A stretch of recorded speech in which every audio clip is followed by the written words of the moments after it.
going on, everybody? Welcome to Buckeye BS on the Best Damn Media Network.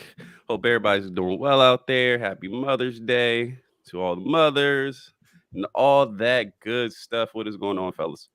What up, what What's up? going Happy Mother's on? Day to all the mothers out there. I don't know how many watch Shout this show, but Hey, shout yo, out to mom. my Happy mom. Mother's Day, man. Happy Mother's Uh, Day, Mom. Yeah, Mother's Day, Happy mom. We Mother's got Day to all the mothers out there, man. Make sure yeah, you hold them tight, bro.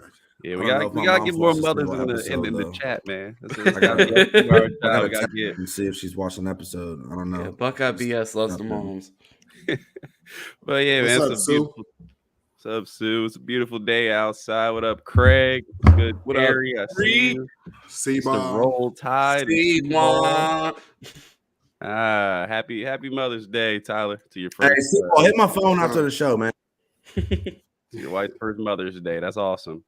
But yeah, man, what's going on? We just came in here. We've been wanting to talk this for a couple weeks now. The 2016 versus, well, at least I did, the 2016 versus 2019 defense. Obviously, Elite 11 went on as well. Touch on some more stuff. I think what Tyler Malone transferred right after we had the show last week. So we didn't touch on that. So we'll touch on that real quick. But what's going on, fellas?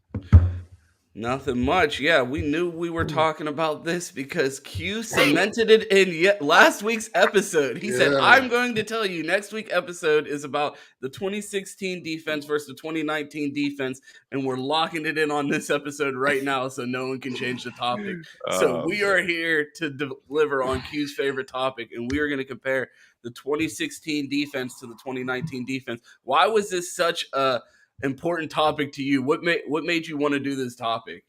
Well, as a content creator like myself, in this lane where I'm bringing you all into, you stack your shows with ideas, and a lot of people out there was talking about, I'm gonna tell my grandchildren about this 2019 defense. I'll tell my great grandchildren. I was like, now hold up.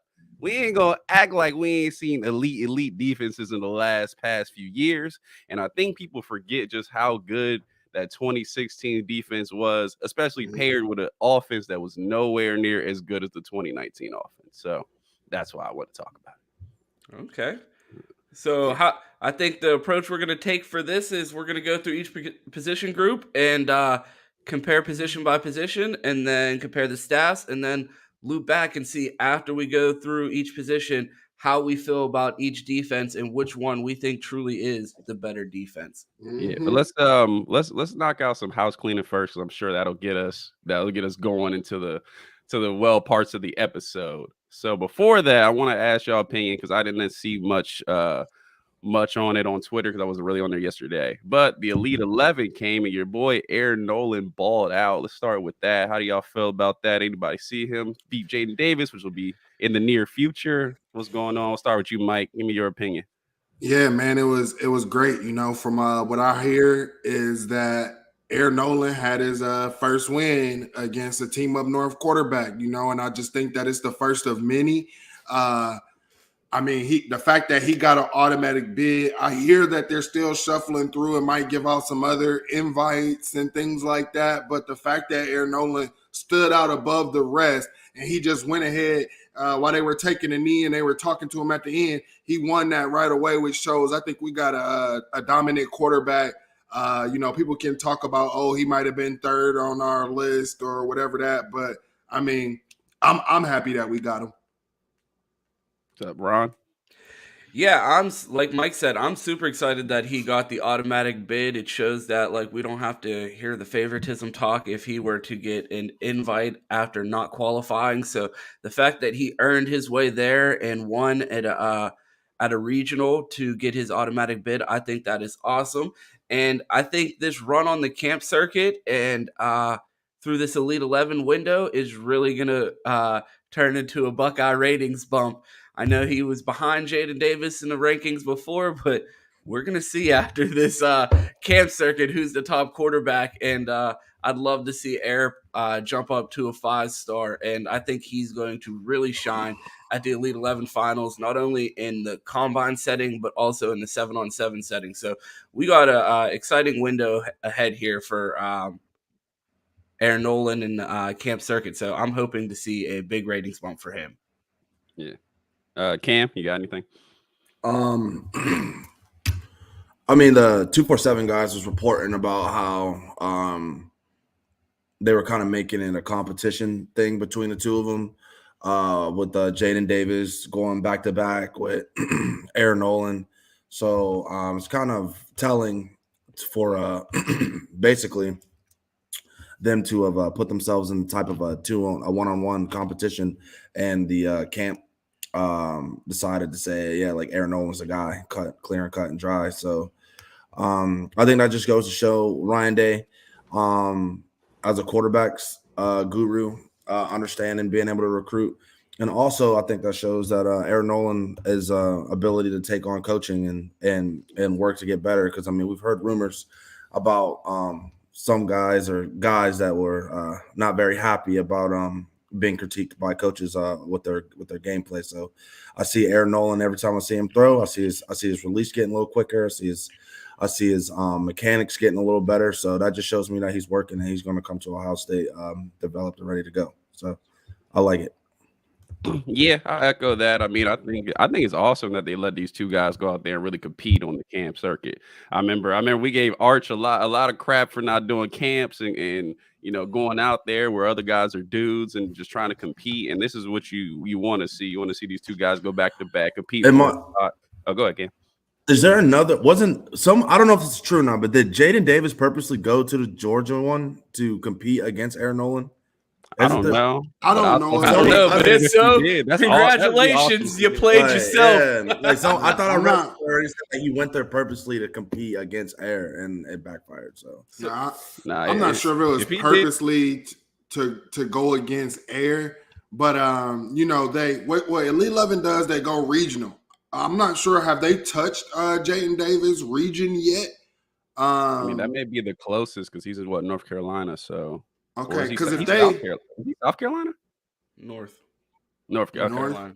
Okay, because I'm like, what if he failed in his first attempt at the Elite 11 in that region? So I'm not sure. I mean, I don't know, but I'll give him big credit if he was like, F it, I'm going to Georgia, going to compete with this guy, and let's see one of the elite around the country, and let's see who makes it out. I mean, I think that would just be an awesome, whether you make it or you don't. Yeah, I mean, that definitely shows, JD's competitive side. That's something that you do like, but I just think from the result that we saw, Aaron Nolan is ahead of him developmentally. Like, I mean, Elite 11, like Jaden Davis is a 5-star quarterback. Like, they would love to be like, be able to give him that invite or whatever, but he showed that he was not developed enough yet to get that invite. So, I mean, hey, and then you got to think about it, man. I'm sorry, but Aaron Nolan plays better competition too. So. Yeah. And I'm sure he will. I know they give it to the one spot in the camp, but they'll go back and like issue out invites because obviously you got to have a pool there instead of just the guy that won. So, so I see a comment in the chat from Gmo that Jaden Davis is better than Aaron Nolan. So it makes me want to ask you guys a question: is Aaron Nolan better than Air Judd, Miami's current quarterback commit? So before we move on, do you think would you take Aaron Nolan or Air Judd? Nolan. That's a tough question with Judd's illustrious high school career, but I'm gonna go with Aaron Nolan on this one. Not giving Miami no airwaves on this platform, Gmo. Keep it pushing, bro. Shout out Aaron Nolan, man. Moving on. Tired of them motherfuckers down there, man. Always trying. Hey, but JD did look like a put some fucking. Trying to running back for Aaron Nolan. I want to say that. I'm familiar with your game, Gmo, man. I'm familiar. Our guy Craig said Judd is hot dookie. Yeah, I would have to agree with that. I haven't seen him play at all, but I'm assuming. I don't watch much JV high school left football. To be desired. So, hold on, y'all saying he a JV quarterback? That's what the streets say. Yeah, the streets say he plays. That's what they say. I mean, sometimes, hey, listen, bro. Like, you can't really judge him for that, right? Because sometimes in high school you can get into a battle. Because I mean, look, Dylan Raiola's in a big battle with Pinnacle right now that no one knows if he's even going to be the starting quarterback there, and he's the number one quarterback in the nation. So you never know, man. Competition's competition at all levels, I guess. So I say yeah. But moving on from the Elite 11, we we Nah, did no shade, no shade. I'm just that's just what I heard. That's what I heard. I heard there's a big Chris is battle talking. going on in Arizona. We don't know Oh, who's that's going to about to start. be crazy. What they gonna clip you up, Cam? They Maybe gonna clip Georgia you should up. offer that other kid. Bro, listen, I'm just reporting what I heard. I'm just reporting. Well, I'm they gonna just clip you up, saying, pimp. 1-2 out Oh, there, my man. goodness. You know what I mean? One quarterback, one state, the other one didn't. I don't know. Oh man, move it on from the Elite 11. Oh, Lord, y'all funny. Also, too, while you're here, make sure you throw that like and let And people know if subscribe. you like what you're seeing. Subscribe and keep the chats rolling. So last week we did do our show right before the Tyrone Malone commitment. And I did tell Mike I'd come over here and apologize. So I will apologize to the Ohio State, I guess, football administration. I did not know y'all were serious about football. I do apologize for berating you these last few months. But I will say I think we have had an influence in them actually coming out and doing what they need to do. I'm selfishly going to say that. So the criticism will apply if you mess up, but I will give credit where credit is due. But saying that, Cam, I'll start with you. Tyrone Malone, man, comes into this defense. I think it's another piece just to help the talent level one rise. But now we do not really have to worry about a guy who may be working at UPS playing on the defensive line this season, which is comforting. Where do you think this makes an impact? Do you think he's going to come in and perform way better? Or You want my honest opinion, bro? Yeah, go ahead. Give me your honest take. I heard about Tyrone Malone. I go on YouTube. All I see is baseball highlights. That was a red flag. I try to go look for spring game highlights. Couldn't find it, but I saw another highlight reel of baseball. And then I hear from the news cycle from our beat talking about the whole process of him coming and playing, and does he really love football? And I hear about baseball again. So honestly, I have no expectations of him coming in. I haven't seen any film. We'll see what he does in spring. I mean, not spring, but in fall camp. But until then, I don't really got nothing. He's big, so I guess that's a start. He can plug a hole, hopefully, because we had Haskell Garrett. He couldn't do that. But Man, it is Mother's Day. No, he did not do that. No, bro. no. Bro, no, listen, Mother's I'm so Day. tired of us, bro. I'm so tired, like, don't bro, like do he's that. like, bro, we're gonna hype him up because he's a transfer and he got the SEC badge or whatever. We don't got no film of him, bro. Show me him playing football, and I'll have That's fine. I'm just not about to let you sneak this Haskell like that, dog. That's what I'm talking Take all about. that That's hate fine. out of your heart. It's I don't Mother's Day. mind. I don't mind your criticism about Taiwan, but man, that Haskell hate is ridiculous, bro. Yeah. So before, Go ahead, Ron. Yeah, man, I think it's a great signing. We were one injury away from Cam having to tap into his COVID year and fucking jump onto our defensive line. So I think it is a great ad, whether he plays or not. It's a huge depth piece that we needed. He hits dingers. Like, how can you not love this dude? I don't give a fuck if you can find spring highlights or not. This man is 310 pounds in the SEC hitting dingers, and I love that. And I think he's going to be a great addition to the Buckeyes. But after this portal cycle, Lane Kiffin has to be sitting in his office thinking about Ryan Day like, I'm pussy? Like, he's just coming and taking whatever he wants off of that team. Give me your defensive tackle. Give me your cornerback. We're trying to win a national championship up here up north. So Lane Kiffin has to be looking around like, I didn't know Ryan Day and I had fucking beef, because it has to be smoke after this. You come and take two potential starters from that defense and you bring them to Columbus and say, come compete. Lane Kiffin has to be livid with Columbus right now. Go ahead, Mike. Yeah, I mean, to be honest, this is exactly, everybody know when we talked about what should we be getting out the portal, I always say offensive tackle and I said defensive tackle for depth, because like Ryan alluded to, we one injury away from not having depth. Mind you, we didn't have Mike Hall or Tyleek Williams out there enough last year like they should have been. This is the depth piece that we needed. We could talk about, he played baseball at Ole Miss and all that stuff. He was not serious about football at Ole Miss. What I love about our staff is at Ohio State, we said, nah, pick one or don't come, right? Now you're talking about one of the best D-line coaches going to be able to develop him. You're talking about he's not going to be fluctuating weight from football and baseball anymore. Like, he's all in on football now. I think this is exactly what we need. No, I don't expect him to come in day one, be a starter or anything. But I think when we get in the middle of the season and you're talking about like having them fresh legs, having them fresh bodies, trying to keep people healthy. We know Larry Johnson likes to rotate. How is this not perfect for us? How? I mean, you got hella depth piece. You got Hamilton, you got Hero, and then you got Mike Hall. That's now we got a total of five guys. If one guy gets hurt, then you only got 4. So I think this was huge, man. And you go back to his highlights from high school when you're able to see him, he snaps off the page. You could tell that he has something to work with. So. Yeah, I'm with you. As long as he's got something to work with, it's better than nothing. And we seem to have the injury bug every season. Somebody getting hurt doing something that we never see or hear about. So it's good to at least have 5 to roll. I feel like this defense is going to be very solid this season. And he's talented, bro. I mean, a year or two, he may really develop and start to pop out. He hasn't done much yet, but, there's no development like Ohio State development, developed here. But hey, real quick, Q, before we move on, I want to jump into this comment from Gmo again because it's continuing a trend to wrap up each segment. Miami has a comment hating on a recruit that they missed out on. So again, to bring this full circle, we started the first segment with Aaron Nolan, Miami's QB1, Buckeye. Their top portal target, Taiwan Malone, they prepared the bag for him, Buckeye.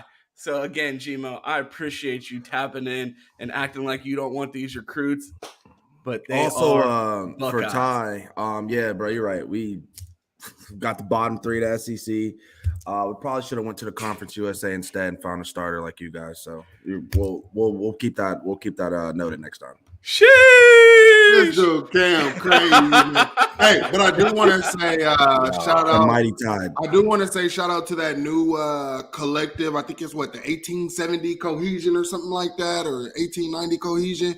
Shout out to them because I believe that they had something to do with Taiwan's recruitment.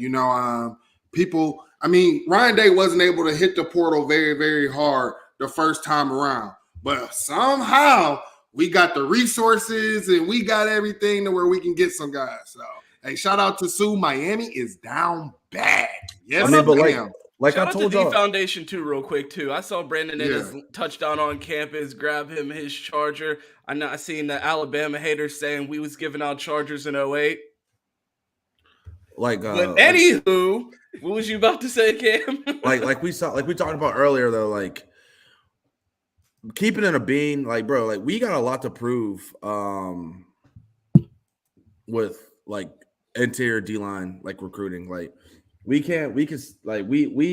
still have yet to produce a high draft pick at that position. So right now we need to get that position in order so we can continue the momentum or start momentum going forward with recruiting that position. So I'm hoping that Michael Hall, Tyleek Williams jumpstart that process, and we go into next year with Hero, and then we could probably start getting more guys out of the portal at that position. But there's a lot more to be desired with our production at and the interior D line as far as the 3-tech and the shade goes. So not impressed. So I'm waiting to see it. I mean, I know I took a shot at high school Garrett and all that, but I mean his 21 campaign was absolutely awful, and that's all on Larry Johnson. So, yeah. Like I'm sorry, I can't lie. So like our interior D line play has not been up to par. Hold on, Cam. Hold on, Cam. Did Haskell Garrett play the same position that he played in 2020? It don't matter, bro. 2 gap to 2 gap, and he's 300 pounds, right? So you mean to tell me? So you mean to tell me if you play a 3-tech, if I played a 3-tech, that and I move over to a 1 high, I'm just all of a sudden just not a good football player. Was he not dominant? Was he not dominant in 2020? I'm not playing half body anymore, and I have to play full body ahead of us up top of the center and get skinny on a couple double teams. I'm just completely inebriated as a football Cam, player, I'm about to right? send you the video, so I'm gonna need my 20. Go ahead. I'm gonna Yeah, send you my 20, cash bro. out. Yeah, Send me and the how, 20. and how good you and how good you gonna look next to Jerron Cage? Let's just be honest, bro. Yeah, that's You what probably I'm got a saying. triple Or team Teron coming 'cause there ain't Vincent. nobody blocking him. Hey, Jerron Cage, Haskell Teron Garrett, Vincent. Teron Vincent, Spider-Man meme. No, no, hell no, hell no, Three hell peas in a no. pod. That's Hell what no, hell One of no. them Three got peas in a drafted. pod. Nah, you on your own on this one. You on your own on this one. Fuck that. But anyway, speaking of defense, No. We can't play our 5 stars. What? You guys are fucking crazy. You I'll think we're let Ron Georgia? preference Are we this. Georgia? We don't gonna play 5 stars. Come on, bro. All right, Guys are speaking crazy. of defense, we're gonna hop into this 2016 versus 2019. Ron, I'll let you go ahead and preference this and let us know what's good. So yeah, we are going to go through each position group and compare the 2016 defense to the 2019 defense, and we're going to go through and pick which position group we would take if we were, I guess, building a combination of the two defenses. So whichever position group you take over the other ones, and then we're also going to go through the coaching staff and then come back full circle and pick a defense that we would take between the two. So we'll kick it off with the defensive ends. Mike, which group would you take? 2016, 2018. I don't know if you have the depth charts up in front of you. If you want to go ahead and preview those guys. Yeah, you're talking about the defensive ends from 2016. On that roster, you had Sam Hubbard, Jalen Holmes, Nick Bosa, Tyquan Lewis, Rashad Berry, and Jonathan Cooper at defensive end. I'm gonna have to take that. Who else was on the 2019? Oh, and then the 2019 defensive end, you had Tyreek Smith, Zach Harrison, Tyler Friday, Chase Young, and Jean Baptiste. JJB, current Notre Dame Fighting Irish. Yeah, I mean, there's a reason. There's a reason. like, bro, man, I'm all right. So y'all want me to pick first? Yeah, you go ahead. Yeah, I'm picking freaking 2016 all day. You're talking about Sam Hubbard still doing stuff in the NFL. Talking about Jalen Holmes still doing stuff in the NFL. Tyquan Lewis still doing stuff in the NFL, bro. There's a lot of NFL now. I mean, yeah, you're talking about production. 4 guys. You're talking about 4 guys for NFL production, bro. Like, I gotta take them. Didn't Draymond just get paid too? I mean, didn't Draymond just get paid? Bro, Josh Pate just went through about all the top championship teams and what they have and how it correlated to success. You have to have NFL calibers on defense. Not just no 7, no 5th rounds and all of that stuff. No, you gotta have top guys on the defense, and we had that in 2016, bro. Which, if anybody remembers 2016. Helped out the secondary tremendously. Yeah, go ahead, I'll follow with that. Yeah, that 2016 D line was stupid, and I think people just forget like how crazy that D line was. And correct me if I'm wrong, but Jalen Holmes was what, a 3rd round pick, or he was the 2nd or 3rd. Tyquan Lewis was a 2nd. Obviously Nick Bosa was very active, top 5 pick, and Sam Hubbard was what, 3rd? Was he 3rd round, 3rd or 4th round? They all got second. But I'm talking they about all got second contracts.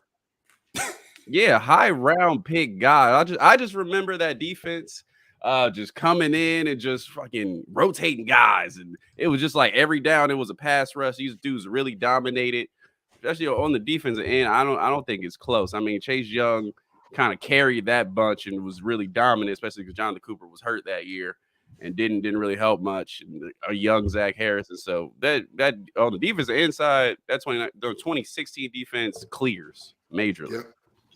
Cam?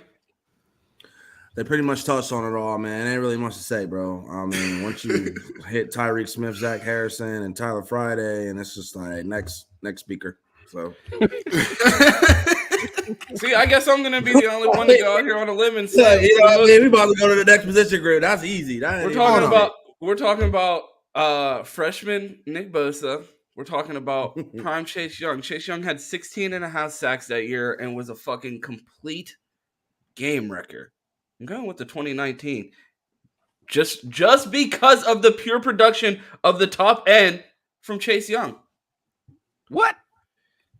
You do remember? Hold on. You do remember Nick Bosa got hurt, and we still was producing. If Chase Young got hurt, you think we gonna produce? No, Bosa got hurt in 18. Oh, Yeah, okay, right. This He is was Nick young- he was young Bosa. then. This is Nick Bosa as a freshman. He had 5 sacks, which was crazy. Never mind. Which was crazy production as a freshman, but he didn't even start that year. That would have led our defense this year, by the way. That would have led our defense in sacks. But I mean, I'm just going with 2019 just from the pure destruction of Chase Young. But I mean, I can see where you guys go the other way. The room is completely stacked as far as top to bottom and depth. And while 19 did not have the depth, I still think that. Hold on. Are you going to? Did 19 have the sack you're numbers, saying pure- even including Chase Young? Look, I'm not hating on Chase Young at all. But when you say like pure destruction, what games are you talking about him having an impact on, like as far as like pure destruction? Like I feel like remember he had an impact on every game. Clemson. I mean, he didn't have the production, but he had an impact on that game. I remember watching that game back on 22. He was a lot of times rushing the QB. I'm listening. He was in New York, bro. So it's like That's what I'm saying. He's a Heisman level defender. Like, what are we talking about? Like, I get that, but as far as the production, I mean, we haven't seen. I would sure love to see 16.5 sacks from a single player in Columbus this year. I don't think it's going to happen, but I mean, that season was insanity. So I mean, when you look top to bottom, I think the 2016 DN room was more stacked. But I mean, out of pure production, out of those 2 particular seasons, Chase Young. Chase Young was the most dominant defensive end that in those 2 years that we're comparing. Of course he is single-handedly. But I'm talking about he didn't. There was nobody with him. Quick question. So you're telling me, as a head coach, Ryan, you'd rather go into the season with the 2019 defensive ends instead of the 2016 defensive ends? If I know that I'm getting prime Chase Young, yes. All right, that's just me, because you take one guy, but you can't take out 2. We can agree to disagree. So we will now move on to the interior and fill out before we move on. Let me address one thing I'm seeing in the comments. So you're saying that D-line lost to Clemson 2, and you're taking 2016 Bama. Our 2016 defense with a freaking anemic ass offense that couldn't move the ball the entire game played better than Alabama did in that national championship against Deshaun Watson. Go watch the numbers. Go look at the numbers. And they were on the field the entire game. So imagine if we had an offense with a fucking pulse. I don't want to hear that shit, bro. Yeah, 16, Ohio State defense clears Alabama, and I can talk about it with you later. Next.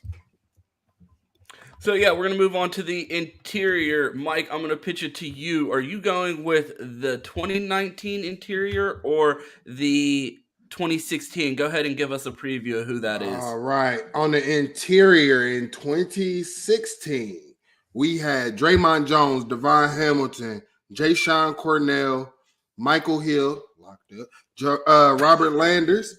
In 2019, we had Devon Hamilton, Robert Landers, Tommy Togiai, Ja'Shawn Cornell, Haskell Garrett, and Antoine Jackson. I want to start off with Cam. Cam, why don't you go ahead and tell us your D-tackle group that you're picking? All right. Let's look, bro. Michael Hill, Robert Landers, Draymond Jones, Devon Hamilton, Ja'Shawn Haskell Garrett. Whew. Man. I don't know, bro. Because, I mean, you got Togiai who, did his thing. Devon wasn't bad, but I just don't – this is tough. I told y'all before we got on the show, I was like, the interior D-line is interchangeable for me, honestly. I guess I'm gonna go with the 16, bro, because I just saw Haskell Garrett let Michigan just violate our interior defense for 4 quarters. So man, I gotta go. That is cap. I've watched these men hold their own in the trenches and not give up.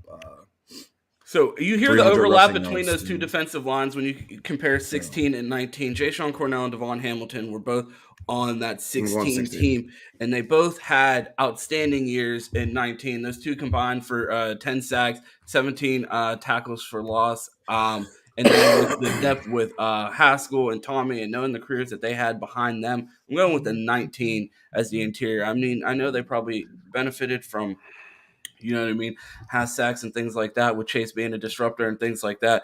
But the push that they had and their disruption in the backfield, I'm going with Ja'Shawn Cornell and Devon Hamilton in that 2019 defensive tackle pairing. What I about will you, agree. Q? Man, it really looks like it's the same from the one. That's what I'm saying. It's like really nothing. Like, that's what I'm saying. But those guys were freshmen. You know what I mean? We're So you're gonna contributing take in them as 19. So I'm freshmen, going with the freshman with. I mean, yeah, Draymond It makes Jones. me feel like this is missing something because I cannot feel like it's going to be the same D line all starting as freshmen. But I'll double check that in a second, make sure. They But weren't from starting as here, I freshmen. mean, It was Draymond Jones and Michael Hill okay, so in those two 16. then.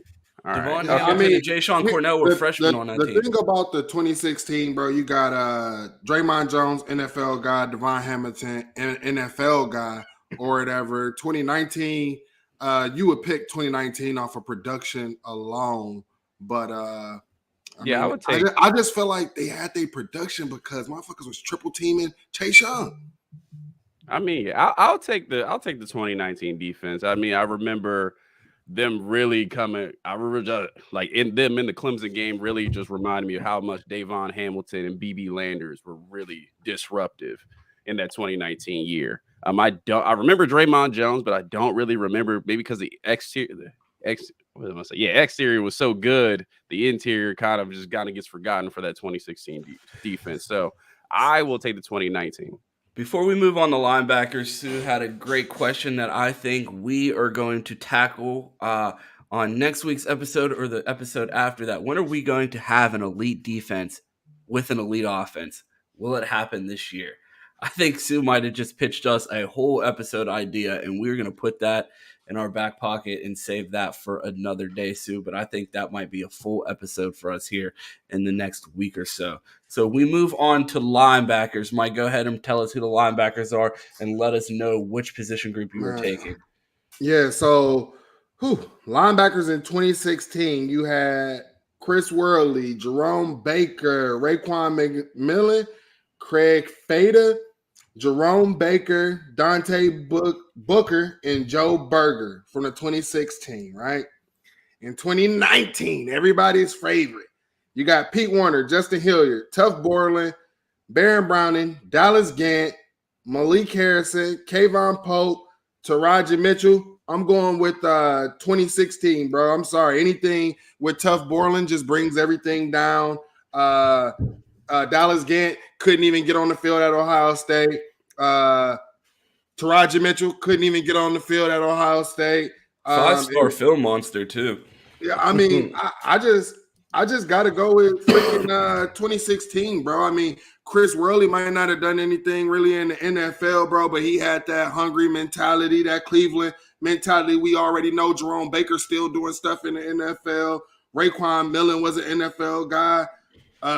Jerome Baker was in it. And then you got Dante Booker, who I think was battling injuries in 2016, but he still was serviceable whenever he did get in there. So I got to go with 2016. And they actually had a linebackers coach. Before we move on, I got to give a shout out to Austin. He's been in the chat cooking this whole episode. I think he saw 2016 and knew he wanted to hear whatever we had to say about that defense. I think he heard what the show topic was and came in here with 31-0 on a billboard, ready to hang up the whole time. If he was in the studio audience, he would just have a sign that said 31-0 the whole episode.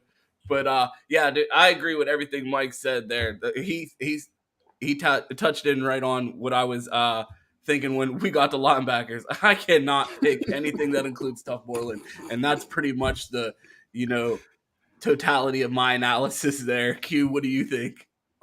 Yeah, I'm mainly rocking with y'all. That 2019 defense, if we all remember, the linebackers were kind of the mark a lot of times, especially in that Clemson game. They were the marks. Funny enough, these two defenses both played Clemson at the end of the year. But yeah, they were the mark. Obviously, Tough Borland does not help that. And they just sat Taraja Mitchell and all those young guys and never gave them a shot and to put any pop into that defense. And obviously, we see where their careers went. So yeah, 2016, Jerome Baker, people forget maybe the last. Man, I'm trying to think. Is he the last dominant linebacker we've had? Is he? Stop it. What? We have a Hall of Fame linebacker in Tommy Eichenberg right now, and I know you niggas are not. Defender. I was quiet and I was waiting for Q to cap because all of y'all capping right now. That's what I'm saying. Tommy Eichenberg. Did something happen? Let me check my timeline. Okay, so here we go. We're talking about Tommy, bro. We're talking about 16 and 19. Check on Tommy. I'm sick and tired. I don't care about Tommy Eichenberg. We're talking about 16 and 19. I'm sick of the disrespect of Pete Warner by the Ohio State fan base, bro. Pete Warner's the best linebacker on this list by far, bro. He's better than Jerome. He's better than Raekwon. Hold on now. Time out. Bro, go back and watch Pete Warner. Bro, go back and watch Pete Warner tearing in the seams, buzzing in the flats, fucking guarding. Jerome Baker. What do you mean? Did Jerome Baker have a pick six? Bro. My man came into the league as a rookie. My man came into the league as a rookie, bro. Balling, bro. Stop bro. It. Jerome Baker. Bro, that man Jerome Baker was different in 2016. Bro, we were so mad that we did not get many years of like. And look who Jerome Baker. Bro, you know what? Y'all got it. Listen. Bro, hold on. Did Jerome Baker not turn out to be better than Raekwon McMillan? Can we interchange? Because I think we all agree if we were to put Baron Browning in at middle linebacker, like you said, Mike, that 2019 defense looks a lot different with Tough Borland not out there, right? I agree. So if you interchange the two with him and Pete Warner, it's a conversation, correct?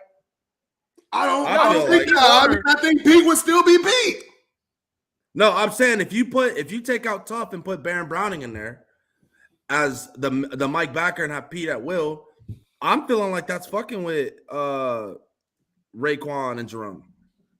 I feel like it would have a better chance. Yeah, no, Pete was a very good linebacker. I wouldn't say he was nobody's taking anything away. I'm just not going to. I wouldn't say he was ahead of Jerome Baker. No, hell no. But I feel like in 2016, Jerome Baker was dominant. Like he straight out the gate, it was like whoa, wait a second.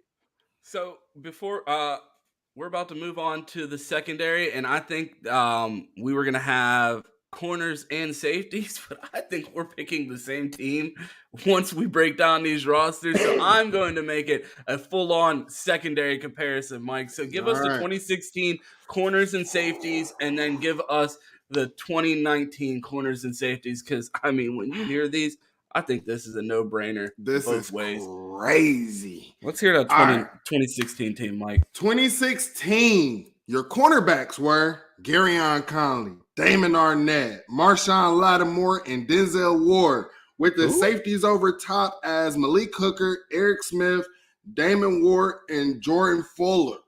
In 2019, we had Damon Arnett, Cam Brown, Jeff Okuda, Seven Banks, Sean Wade, Amir Reed, Marcus Williamson, and because we were doing the one high, we only had one safety position, which was led by Jordan Fuller, Josh Proctor, Marcus Hooker, and Jocelyn Went. Now, I'm going to go ahead and take the whole 2016 secondary.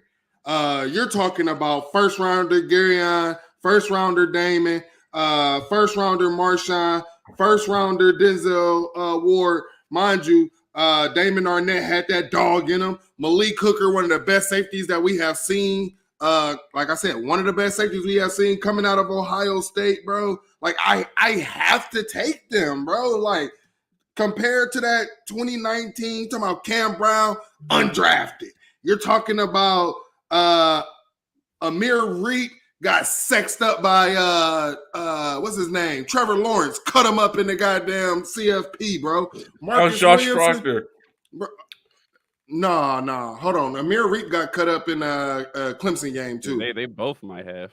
Yeah, they definitely both got cut up. Did. But then you got Marcus Williamson, his head didn't even know his head was never attached to his body. Marcus Hooker, he was too busy getting drunk and couldn't even get on the field. Like, bro, like. Whoa, allegedly. Okay, allegedly. I mean, he got kicked off the team. So. Holy smokes. Jesus Christ. I gotta do. Holy. This man was so tough. I just got Tried to throw it out there. Nigga drinking E&J on the sideline. Drunk ass nigga. Like, bro. Jesus Christ. Like,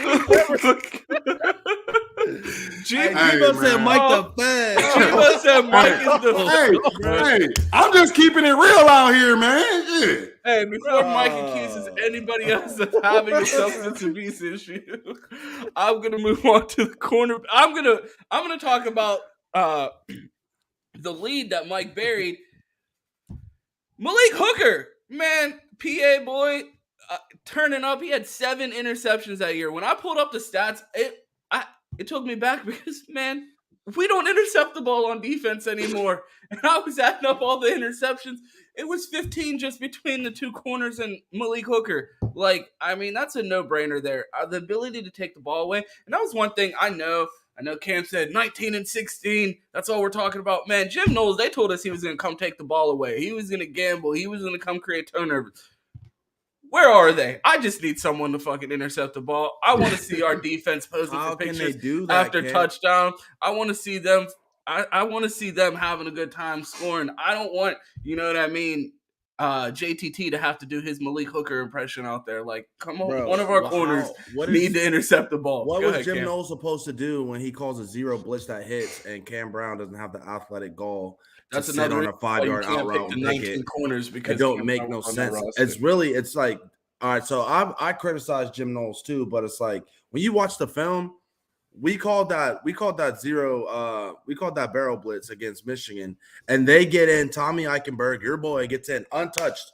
Literally, there's only one place the ball can go, right? If you're a cornerback at Ohio State with a higher understanding, you're squatting and saying, this A-gap blitz is about to hit. You see that shit go and hit. They can only run quick game, right? It's either going to be a fade, a slant, or an out route. And Cam Brown's just sitting there scared to fucking death and gives up an 80-yard touchdown on an out route that should have been picked because J.J. McCarthy, 1, has a noodle arm, and 2, it's Michigan. So, like, I don't understand. It's just like we did not have the talent, bro. I'm not blaming Jim Knowles. I've been dealing with this, bro. Sorry, I'm getting my score. Bro, we supposed to be on 2016, 2019. Hey, we'll say this for another time. This turned into the Buckeye therapy couch. No. I'm posting some content later in the week, specifically about our coaching and some takes that's been fucking up. Next week, I'm gonna post we'll that jump shit. into that. But Q, let us. Who are you taking? 2019, 2016 secondary. Q, who you got? Yeah, man. So honestly, I think this corner battle is really like a deadlock, right? Because if you're really thinking about it, and I'm gonna say this a little bit, even though Damon Arnett, in theory, was not a first round pick, he was a first round pick. I mean, but I don't think he played at first round pick level. But I also think him and Sean Wade, also with Jeff Okudah, is a very near, as close as probably we'll get for a long time comparison to what those boys were doing in 2016 at corner with Marshawn Lattimore. Now, I don't think we had the top end talent, but I think that is a very, very close. Like you could somewhat argue it a little bit, but you don't have quite top end talent. But I would still take the 2016 out of that. I mean, there's no question. Those guys. Is this mic on? Hey, Q. Looking for signs of intelligent life. What the fuck was that? What the hell? Q, whatever you smoking, take that shit back to your plug, bro. What the hell?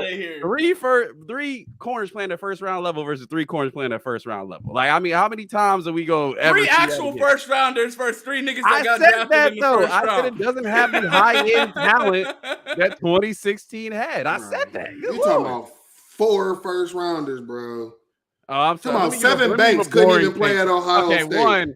Don't say 4 first round because David No, Seven Arnett was Banks not played at good in Ohio State. We 2016. watched He them was not. in a blender against Alabama in a Yeah, national Exactly. championship. Couldn't play at David Ohio Arnett State. came in against Oklahoma and immediately gave up a touchdown. Let's not act like the man was locking shit down in 2016. Who are you talking about? I don't care. He was better than them niggas. But I'm saying you said 4 first rounders. He was better than 7. Am I wrong or am I right?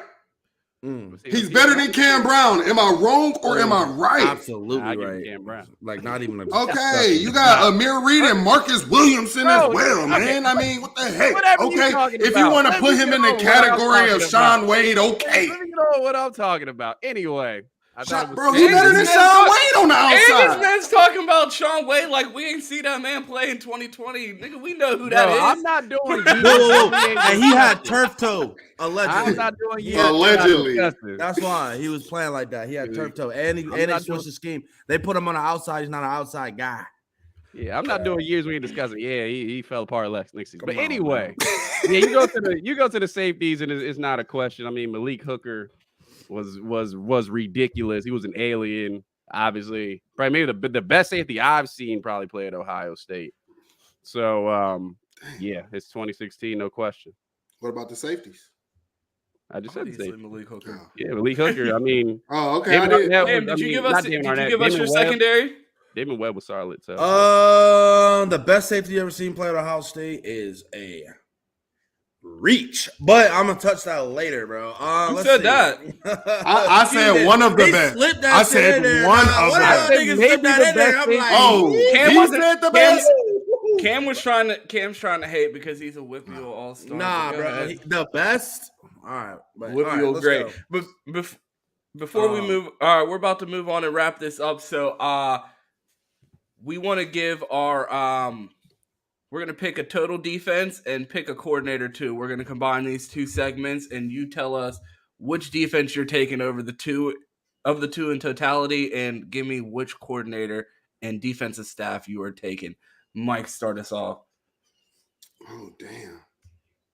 I mean, you're going to give me Larry Johnson for the D-line, Luke Fickell, linebacker, Kerry Combs at cornerback, and Greg Schiano was the safeties coach. But, like, if I have to pick a defensive coordinator, I would just pick Jeff Hafley with this 2016 defensive staff, right? Like, I'm not going to pick Schiano because, obviously, what I saw from Schiano – it was the players that he had or whatever that already had some type of experience from an actual freaking defense.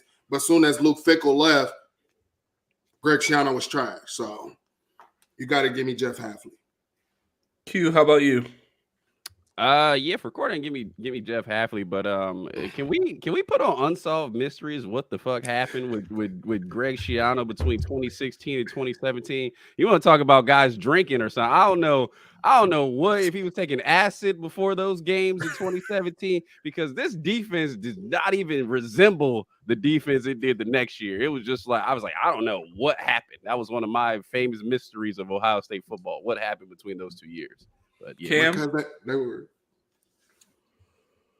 I don't know. I'm still thinking, man. Come back to me. Q, those guys were already developed before Schiano got to them. No, I understand that, but we gonna act like that 2017 defense, like all the talent didn't walk out the door. A good, no, amount not of all of it, but you could start seeing but, did you start seeing the decline in 17? 17 did not decline. 7 clean stepped off Mount Everest. Like it was not like that was not a decline. That was a straight like. No, I was about to say like, 18. 18 was the Mount Everest drop. It was like that jersey says Baker. Well, 2018, somebody else is playing. That's the issue with us because of Billy Davis. The issue with us in 2018 is that we couldn't stop the pass, but we were elite against the run, except for when we lost to Purdue. But other than that, like we were pretty good against the run in 2018. We could not stop the pass whatsoever, though. So to wrap this up, Cam, which one you got, 19 or 16, and who's your coordinator? I got 19 and give me Jeff Hafley. Okay, I'm gonna go with 16 and the 16 staff.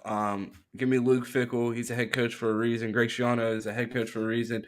Bill Belichick hired Greg Schiano after his disastrous stint with Ohio State to be his defensive coordinator for the Patriots. So, well, they all became head coaches. So yeah, I'm gonna go. Yeah, it's true. I'm gonna go with 16 and the 16 staff. We appreciate everyone for pulling up for Buckeye BS. Make sure you're subscribed, smash that like button. Mike, tell them where they can find you at. You can find me on Twitter and Instagram at 216_wildboy. You'll catch me in spaces, and you can catch me on the TL, man. I've been cooking up a lot of people on the TL who don't know football. So if you catch me on the TL, you better come correct. What about you, Q? As Cam smashes some wildlife. Getting attacked with bro, I just had a spider in my fucking hair, bro. What the fuck? That little bitty ass thing, bro. Bro, time out. Bro, that was the wildest shit. I'm sitting here like, what the fuck is going on? Y'all see me playing with my head, bro, and it just fucking. All right, my bad, bro. Go ahead, bro. Oh, that shit fucking. Where can they find you at, Q? Bro. Bro, I'm freaking out right now. I'm sorry, I'm dying. I'm trying to Cam over here acting like he off the Mummy Returns. Nah, bro, I'm trying to keep it player, bro. But that goodness. shit just blew me just now, bro. I'm like, All yo. Go ahead, bro. My bad, bro. Let me be a professional. If you want to find me, I'm also on Twitter at CityBoyQuinn, on Instagram at Flying Johnson. Also do movies here on YouTube at Minor League Films, and also cooking up ideas like the 2016-2019 defense, which I thought 2016 was better. So that's what I do. Do you do a daily short segment too? You're right. Yeah. I'm contractually obligated to do Q's news every day. I will pick out actually, you forgot me something else too, but I will pick out my favorite news story and let y'all know about it. And I just want some feedback. So if you're on Twitter, you're on TikTok, I mean, they probably make it to YouTube as well. Weigh in and let me know. I'm gonna find some crazy stuff that's fun to talk about. So we'll do that up there. And also, I wanted to plug. I did talk with Chris, so we're gonna do our state of the program next week. So that will again be live. I believe it'll be here on Thursday, and I think his might be on live on Tuesday. But I'll double check on that. But his go up. Part 1 will go up on Tuesday. Part 2 will go up here on Thursday. So that's all I got. Go ahead, Ron. Cam, where can they find you? You can find me at I Know Things 19 on Twitter. Yeah, I just want to thank everybody for supporting us at Best Damn Media. Me and Cleveland Mike, we got something cooking for y'all. We're gonna put that out probably this weekend. Just another little content piece that we thought about regarding just more of like the X's and O's of football side of things and stuff that we feel like people want to hear about regarding Ohio State football and college football. So we're gonna start pumping out more content for you guys that way as well. So we hope you guys to support that, and thank you for coming. Yeah, and you can find me at 2_TEES, 2 T's on Twitter, 2 T's on Twitch. You can find me at 2Shiesty on TikTok. Make sure you guys are tapping into Q's News on the Best Damn Media TikTok. It's available on our Instagram, YouTube Shorts. And yeah, look out. We will have way more Best Damn Media content on the way. And we appreciate you guys tapping in with us every week. Thank you, and make sure you like, comment, and subscribe on this episode. Thank you, guys. We are here every Sunday at 10. We'll be here. Get out of there. Disrespect to Indiana. Man, spiders out of control. I put Spider-Man in the game.